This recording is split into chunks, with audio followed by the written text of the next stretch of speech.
Hello everyone and welcome back to your favorite political satire show, With the Facts. I'm your host, Jack Kessler. And I'm Thomas Kohler. And we've got a new desk! Woo!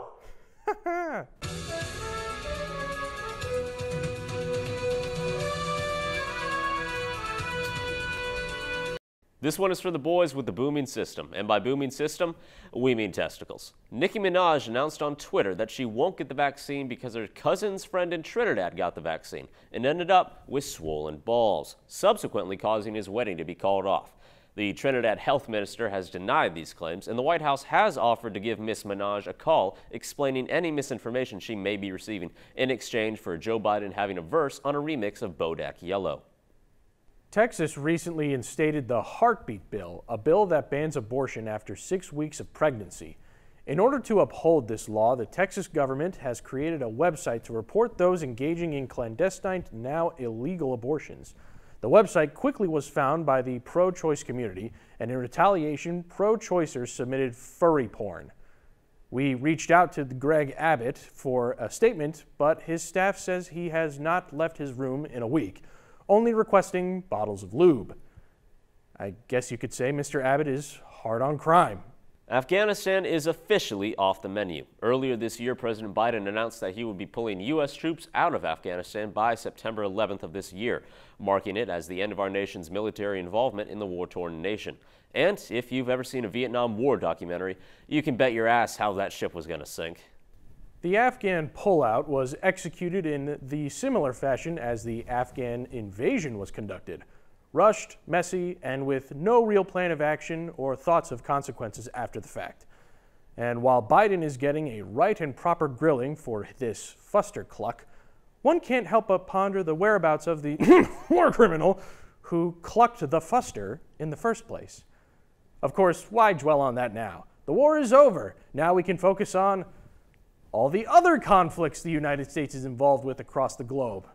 Now let's turn to WTF reporter Emma Geisler for this week's Girl Boss of the Week. We are the daughters of the girl bosses you couldn't prosecute for business malpractice. Unfortunately, Elizabeth Holmes cannot quite say the same thing. This hashtag boss babe is currently facing trial for her failed startup Theranos, a company that claimed it designed a machine which could test for numerous diseases in a matter of minutes with only a pinprick of blood. This scheme was once hailed by business leaders as brilliant and hailed by a science professor as stupid. Unfortunately, Holmes dropped out after her professor said that. That's what happens when you don't put your whole into education. In other news, comedy was struck a fatal blow when famous or infamous, depending on your sense of humor, comedian Norm MacDonald abruptly and unfortunately passed away. The Canado-median, as no one ever called him except for myself just now and never again, was known for his dry, raunchy sense of humor that granted him access to many venues, as well as got him kicked out of a few. He had an iconic voice, a peerless presence, and a wit so sharp it'd leave paper cuts on anyone he roasted, which was everyone. Norm MacDonald died last week at 61 after having been diagnosed with cancer a whole 10 years prior. To think of all the laughs and grimaces he graced the world with while facing something like that brings a few tears to the faces of us clowns here at WTF. But if Norm MacDonald could help a few people in the world smile up until the bitter end, then I guess we can and should try to do that as well.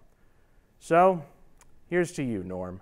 Have fun knocking back brews and roasting famous dead celebrities in well, I really hope for heaven, though they probably wouldn't appreciate his humor up there. But now, considering how brutal their rivalry was while Norm was on SNL, one does have to beg the question, did OJ do it? Well, that's this week's episode of With the Facts. I'm Jack Kessler. And I'm Thomas Kohler. Thanks for joining us, and we'll see you next time.